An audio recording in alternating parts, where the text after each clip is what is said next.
Therefore, this child is one of Eobard Thawne's ancestors. Questions. Questions that need answering.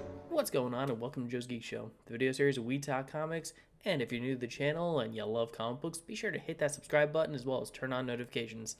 And with that, The Flash, issue 762. And this book is written by Joshua Williamson with art by Howard Porter, colors by Hi-Fi, and letters by Steve Wands. And this story begins with narration by Barry Allen on his legacy as the Flash, when we cut to his chase with Eobard Thawne as Barry catches him finally and puts him in a chokehold. Thawne urges Barry to kill him when Barry then lets go, refusing to no longer be tethered to his hate of Thawne, and instead pulls back his mask to say he forgives him. And that was a bit unexpected. I mean, for all the things that Eobard Thawne has done to Barry Allen, I mean, not just killing his mother, but also, as from the last issue, basically saying, I'm responsible for everything bad that ever happened in your life. And time again, Barry has met his foe in Eobard Thawne, the Reverse Flash, and he has always beat him, but this is the first time he's actually talked to him and said, you know what, I'm done with this. Because I had to ask myself, was Barry actually going to kill him like the cover suggests and as was suggested back when the story arc first started? Because these two have been essentially locked in eternal battle since it seems of the dawn of time, and to think that Barry Allen just stops and is just, yep, I'm good, brother. It's a bold strategy, Cotton. Let's see if it pays off for him. Shocked by this, Thawne refuses to accept Barry's forgiveness and leaps at his enemy with the Flash, vibrating his molecules, allowing Thawne's hands to safely pass through, which alternatively allowed Barry to place some positive Speed Force energy inside of Thawne. This alternatively also resets Thawne as he dissolves from the timeline and ends up in the 25th century as an unaltered version of himself who never became a villain, though his actions still remained as he shows a group of students during a tour of the Flash Museum a statue of the Reverse Flash, whose identity remains unknown. So now we have an Eobard Thawne that never became the Reverse Flash, but his actions as the Reverse Flash stayed intact so that the timeline and everything that he had done stayed intact. And this is just the logistics of time travel that's just extremely messy, and there's just really no way to unravel it. Because as we find out later in this book, this changed some things, but it didn't change all things. Some things that Thawne had done just go away, but the majority of everything else remains. But it is interesting to think about a life that Eobard Thawne had where he wasn't just so obsessed with, you know, his love of Barry Allen that he alters his face to look like him and is just his regular, normal self. And it's kind of fascinating to see what his life could have been if he hadn't strayed onto that path of evil.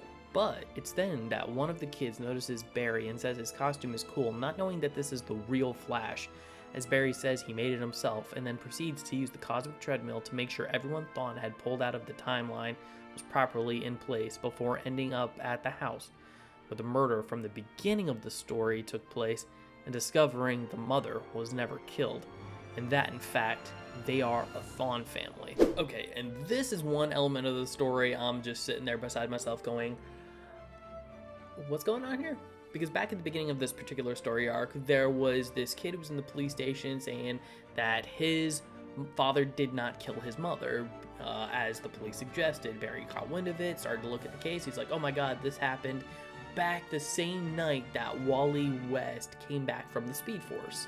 A case that was so identical to his own, and then upon closer look and examination of like all of the evidence and stuff like that, he finds that, of course, Eobard Thawne was the one responsible for it. And now we're being told that because Eobard Thawne got his reset, that this was the version that committed this murder in the first place, and so it was never able to happen. And through that information, we find out that the woman he killed was married to a Thawne. Therefore, this child is one of Eobard Thawne's ancestors.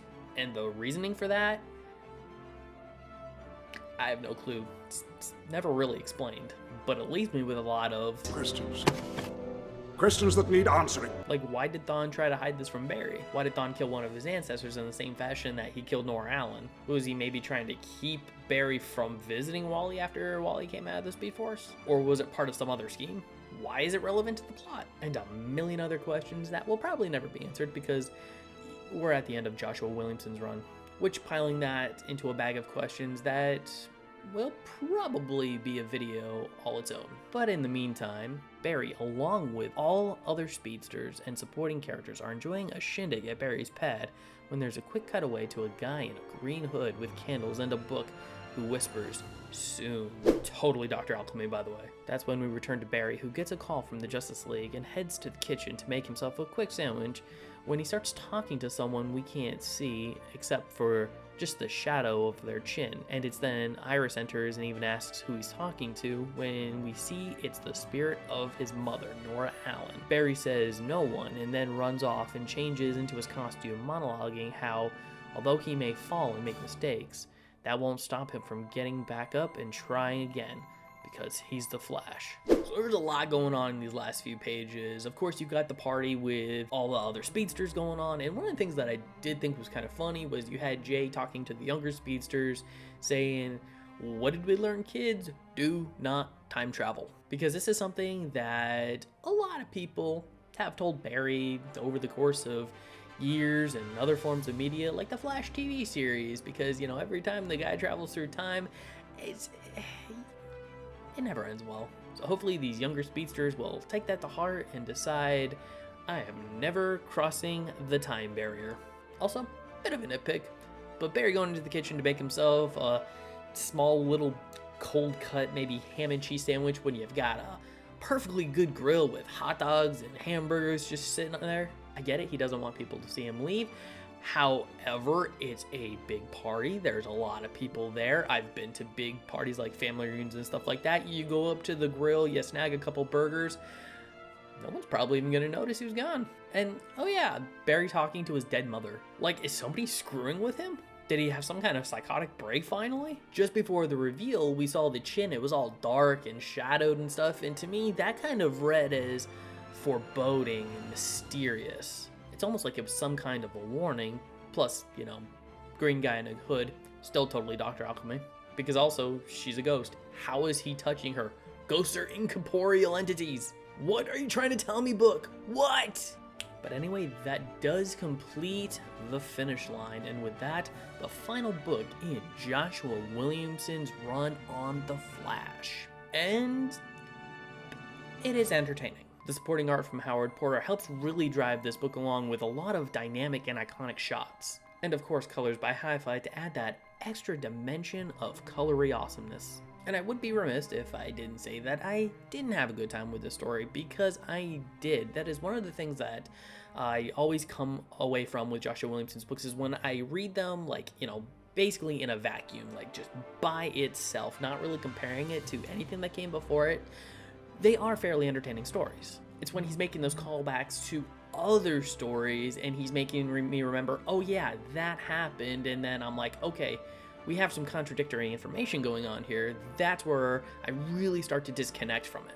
But as I read other people's responses to this story, I get it. I understand why people are just absolutely loving it. But I can't say that I'm not also a little bit disappointed too, because as this is the end of Joshua Williamson's run on the book, and with all the dangling plot threads still open, I see now one of two possibilities happen.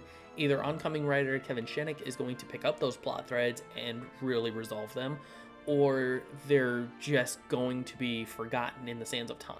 Alternatively, I also kind of like what he did with Eobard Thawne in sort of just kind of resetting him as a person, maybe not so much in the aspects of other things he's done in the past, but the guy gets a fresh start, and it also gives the reader a bit of a break on the whole Reverse Flash stuff. But hopefully that does allow us to explore other villains in the Flash's rogues gallery, except the rogues themselves. They got plenty of screen time during this run. Characters like Dr. Alchemy, Plunder, Blacksmith, Brother Grimm, just to name a few. There are many characters in the Flash's rogues gallery that I think could be updated and given some real good spotlight.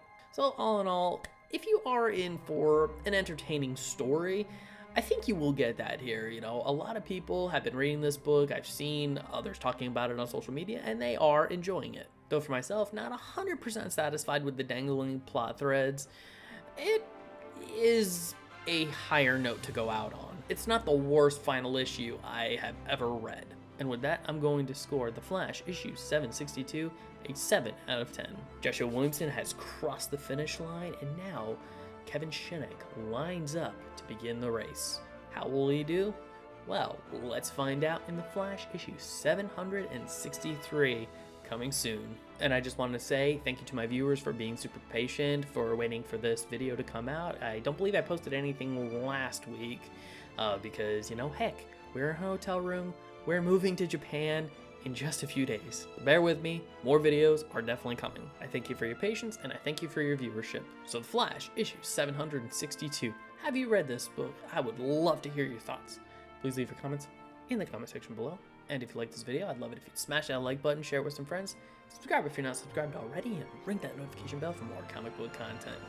And if you're wondering what to watch next, consider one of these 2 videos, and don't forget to check out the other videos in this Flash Volume 5 playlist that you can check out right up here. Alright, take care, have a great day, and as always, stay geeky.